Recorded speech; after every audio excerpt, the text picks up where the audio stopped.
स्वागत आहे तुमचं कामिनीज फूड किचन चॅनल मध्ये। आज आपण चमचमीत अशी खाऱ्या वांग्याची भाजी करणार आहोत।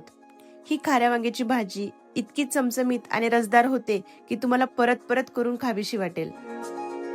चला तर मग सुरुवात करूया। रेसिपीसाठी लागणार आहेत धुवून चिरलेले वांगी, लसूण, कोथिंबीर, सुकं खोबरं, शेंगदाणे आणि धने, त्याचबरोबर हळद आणि जिरे।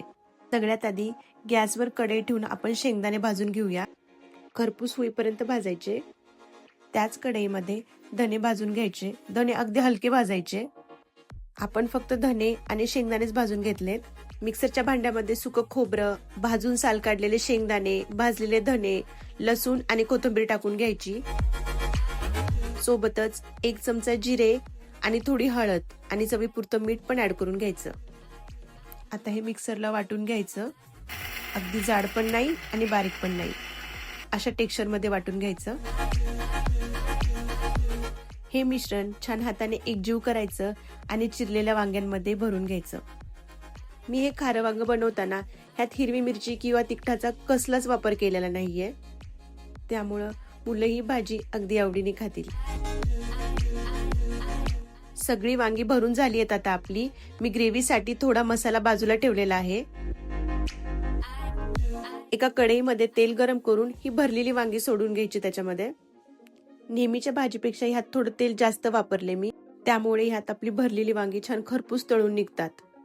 आता चवीप्रमाणे थोडं मीठ टाकून घ्यायचं। अजून मीठ टाकल्यानंतर परत 1 मिनिटभर हे परतवून घ्यायचे। व्यवस्थित परतवून झाले की 2 ते 3 मिनिट झाकून ठेवायचे। मीडियम गॅसवर 2 ते 3 मिनिट वाफ दिल्यामुळे वांगे छान मऊ होतात। काढून ठेवलेला मसाला याच्यात टाकून घ्यायचा आणि भरलेल्या वांग्यासोबत हा छान मिक्स करून घ्यायचा। आता थोडं थोडं गरम पाणी ऍड करून हा मसाला वांग्यांमध्ये शिजवून घ्यायचा। आता ह्याच्यावर परत 1-2 मिनिट झाकण ठेवून वाफ द्यायची। वांगी आणि मसाला छान एकजीव झालेत। आता तुम्हाला हवं तेवढं पाणी टाकून घ्या। आता बारीक गॅसवर कच्ची कोथिंबीर टाकून 1 उकळी काढून घ्या।